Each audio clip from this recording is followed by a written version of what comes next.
SCP-008 El virus zombie.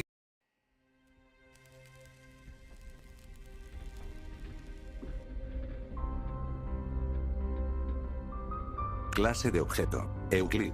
Procedimientos especiales de contención. Las muestras de SCP-008 son extremadamente peligrosas biológicamente, y se aplican todos los protocolos de seguridad relacionados.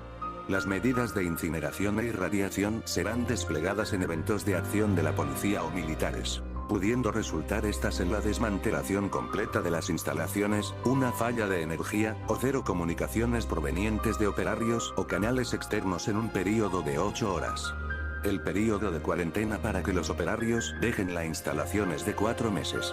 Si ocurre una brecha de seguridad o infracción, las medidas de incineración e irradiación se desplegarán. Debe ser la política de todos los emplazamientos G2 el no preparar procedimientos de evacuación. Descripción: el SCP-008 son unas complejas muestras prion almacenadas en cada uno de los emplazamientos G2. El estudio del SCP-008 es altamente clasificado y está primeramente dirigido a la prevención de investigación que pueda resultar en la síntesis del SCP-008 en el futuro distante.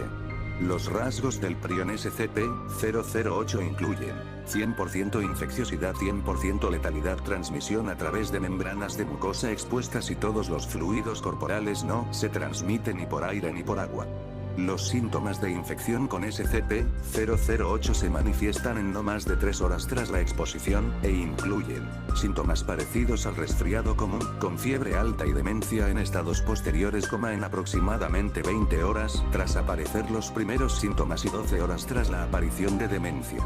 El coma se considera el comienzo de la muerte, un período de necrosis celular esporádica que parece gangrena.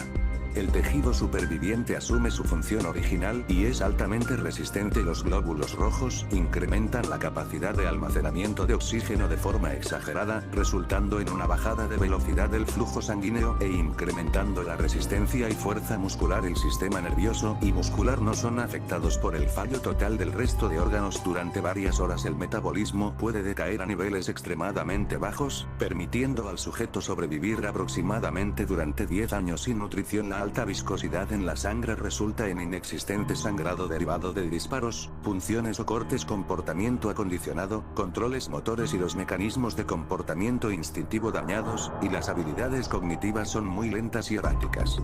Los animales presentan necrosis cerebral excesiva y están inactivos. El sujeto puede adaptarse a su sistema nervioso dañado, pero está limitado a sus actividades físicas básicas, incluyendo mantenerse en pie, balancearse sobre las 2 piernas, andar, morder, agarrar y arrastrarse.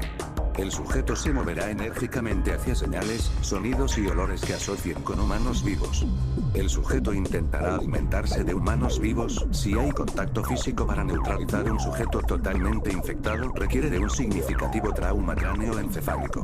Hay fuertes evidencias que sugieren que SCP-008 no se forma naturalmente en la Tierra, puesto que las variantes de complejidad similar habrían desplazado gran parte del ecosistema.